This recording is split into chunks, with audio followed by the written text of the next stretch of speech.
সবাই কিছু না কিছু বিক্রি করছে, এই জন্যই তারা ইনকাম করছে। যে কোম্পানিতে একটা কলমের দামেই 1.5 লাখ টাকা, মানুষ কি সেগুলো বিক্রি করছে না? শাড়ির দাম 35,000, 1 লাখ, 5 লাখ, 7 লাখ। প্রোডাক্টটার কোয়ালিটি কোয়ান্টিটি কেমন তাকে বোঝাইতে হবে। অন্যের প্রোডাক্টের তুলনায় আমার প্রোডাক্টটার কি অতিরিক্ত এই গুণটা আছে। একটা বাচ্চাও কিন্তু তার যখন খিদা লাগে সে কান্না করে, কি করে কি করে না? তার মানে সে এখন কি চাচ্ছে? সে খাবার চাচ্ছে। মা, আমাকে ক্ষুধা লেগেছে, তুমি আমাকে খেতে দাও, সেও বলতেছে। একটা বাচ্চাও সেল দেয়। রোদটা মনে হয়, আমার মনে হচ্ছে যে বিগত দিনের তুলনায় আজকে রোদ তাপমাত্রাটা মনে হয় অনেক বেশি। কারণ আজকে আমরা কষ্ট করব, কিন্তু ইনশাল্লাহ আগামী 2 বছর কষ্ট করব, আজীবন সুখে থাকবো। রাজি আছি? তাহলে 2 বছর কষ্ট করে আগামী সারা জীবন সুখে থাকা ভালো, নাকি 2 বছর সুখ করে আজীবন কষ্টে কাটা ভালো? তার মানে আমরা 2 বছর কষ্ট করতে চাই। কয় বছর কষ্ট করতে চাই? 2 বছর কষ্ট করে আজীবন সুখে থাকতে চাই। এটাই হচ্ছে বুদ্ধিমানের কাজ, রাইট? তো আজকে আমি মনে করবো যে যারা আজকে আসতে পেরেছি কোয়ালিটির ধানে ইনশাল্লাহ, ইয়েস, আপনারা কিন্তু পাতান নয়। আপনারা সফল হলে আপনারাই সফল হবে।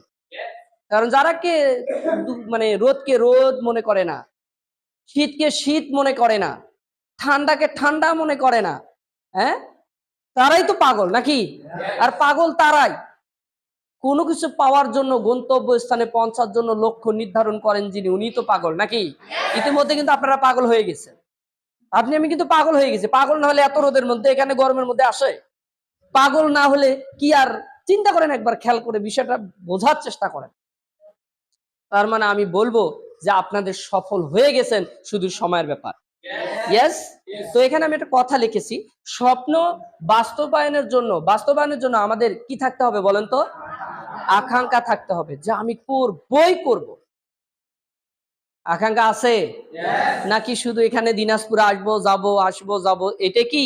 নাকি সিদ্ধান্ত নিয়ে আমাদেরকে বাসায় ফিরতে হবে? একবার প্রোডাক্ট দিয়ে দিলে আর যোগাযোগ করি না, একবার প্রোডাক্ট দিছি আবার যোগাযোগ, এখন উল্টা ও আমাকে ফোন দিবে, আমি ফোন দিব, আমার ঠেকা পড়ছে, ঠিক না? এই নিয়ে আমরা বসে থাকি না ভাই। কাস্টমার কখনো আপনার কাছে আসবে না। প্রথম আপনাকেই যাইতে হবে কাস্টমারের কাছে। আগে নিজেকে বিক্রি করতে হবে, তারপর প্রোডাক্ট বিক্রি। আগে কাকে বিক্রি করতে হবে? নিজেকেই। নিজেকেই বলতে আপনাকে আগে তাকেই কাছেই ছোট হতে হবে, আপনাকেই আগে ফোন দিতে হবে তার কাছে, যে আপনি নিয়ে আসছেন, নিয়ে আসার পর একটা প্রোডাক্ট আপনি তাকে দিবেন। তার মানে কি, এই প্রোডাক্টটার কোয়ালিটি কোয়ান্টিটি কেমন তাকে বোঝাইতে হবে।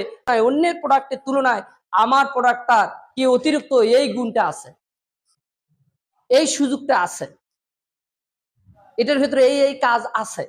এটা যদি আপনি আপনার সেই ক্রেতাকে বুঝাতে পারেন, তাহলে আমাদের কিন্তু প্রোডাক্টটা বিক্রি সহজ হয়ে যাবে। আমরা কি আসি? এখন অনেক নামি দামি ব্র্যান্ডের কোম্পানি রয়েছে, যে কোম্পানিতে একটা কলমের দামেই 1.5 লাখ টাকা। মানুষ কি সেগুলো বিক্রি করছে না? কি করছে না? করছে। এখনো একটা জামা শাড়ির দাম 35,000, 1 লাখ, 5 লাখ, 7 লাখ। একটা শাড়ি তার আগে বিক্রি করছে না। তবে কেন বলেন? একটা কাস্টমার বলছে ভাই আপনাদের কোম্পানির প্রোডাক্টের দাম বেশি, আপনি বললেন হ্যাঁ একটু মনে হয় একটু বেশি মনে হচ্ছে। নো, আপনি বলেন যে আমার কোম্পানির প্রোডাক্টের দাম বেশি না, আমাদের প্রোডাক্টটাই দামি প্রোডাক্ট। কি প্রোডাক্ট? এটা দামি প্রোডাক্ট ভাই, এটা দামি প্রোডাক্ট। একই পাঞ্জাবি আব্বা, আপনি নিলেন 1000 টাকায় আর আমি নিলাম 500 টাকায়। চঞ্চল চৌধুরী যখন কপালটা মোছা দেয়, রং ভরে থাকে কোথায়? কপালে। বউ বলে এরকম দেখে দেয়, তো কি আবার এরকম করে টানে, ওই যে এক খাসাতেই অবস্থা খারাপ। বিজ্ঞাপনটা দেখেন নাই মনে হয়? আব্বা একই পাঞ্জাবি, আপনি নিলেন 1000 টাকা, আমি নিলাম কত? বিজ্ঞাপনটা দেখেননি আপনারা? বোঝেন, বুঝতে হবে এখানে জিনিস যেটার ভালো দাম তার একটু বেশি। কারণ আমরা তো পণ্য খারাপ করতে পারবো না ভাই।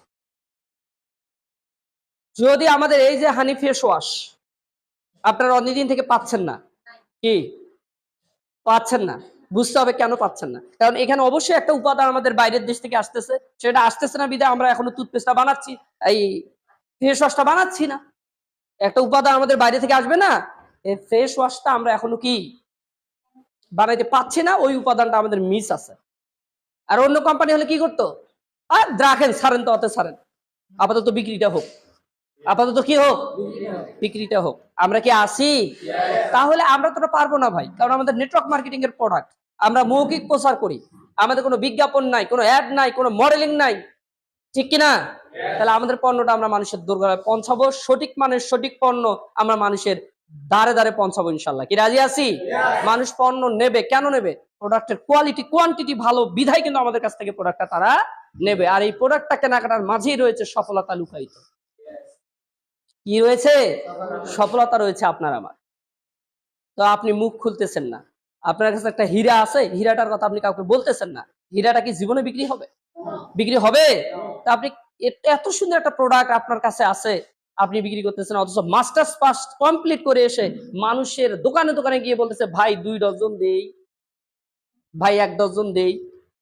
তাদের তো মাস্টার্স কমপ্লিট করে তাদের ঘরের কোণে লুকে থাকার কথা। বাপরে বাপ, আমি মাস্টার্স কমপ্লিট করেছি, আমি দোকানে দোকানে ঘুরবো, আমি সারাকালি বদনার নাতি, মাস্টার্স সার্টিফিকেট আছে আমার, ভালো রেজাল্ট করেছি আমি, আমি এই ওষুধের দোকানে গিয়ে গিয়ে কি, আমার বাড়ি হচ্ছে সেই রংপুর, আমি কেন সিলেটে গিয়ে মানুষের দোকানে দোকানে গিয়ে বলবো? না, এটা হতেই পারে না, কারণ সবাই বিক্রি করছে, সবাই কিছু না কিছু বিক্রি করছে, এই জন্যই তারা ইনকাম করছে। কেউ কথা বিক্রি করছে, একটা প্রভাষক যারা, তার কি কথা বিক্রি করছে না? বিক্রি সবাই করছে। একটা বাচ্চাও কিন্তু তার যখন খিদা লাগে সে কান্না করে, কি করে কি করে না? তার মানে সে এখন কি চাচ্ছে? সে খাবার চাচ্ছে। সেও কিন্তু একটা কি সেল দিচ্ছে যে মা আমাকে ক্ষুধা লেগেছে, তুমি আমাকে খেতে দাও, সেও বলতেছে, একটা বাচ্চাও সেল দেয়, রাইট? তাহলে প্রতিটি ক্ষেত্রে আমরা সেলসের সাথে জড়িত। বাট আপনি কি সেল দিচ্ছেন? আপনি যদি এখন বসে থাকেন, আমি কাউকে বলবো না, সেল হবে? ঠোঁট বন্ধ, ঠোঁট কি বন্ধ। আচ্ছা, বিক্রি হবে? আর বিক্রি না হলে কি আপনাকে কেউ চিনবে না ভাই। সারা বাংলাদেশের সেরা নেটওয়ার্কার হতে চান, বাংলাদেশের সেরা নেটওয়ার্কার হতে চান, তাহলে আপনাকে বিক্রি করা শিখতে হবে। আর বিক্রি যারা করতে পারে তাদেরকেই সারা বিশ্ব চেনে, বিক্রি করতে পারেন না, আপনার কোনো মূল্যায়ন নেই।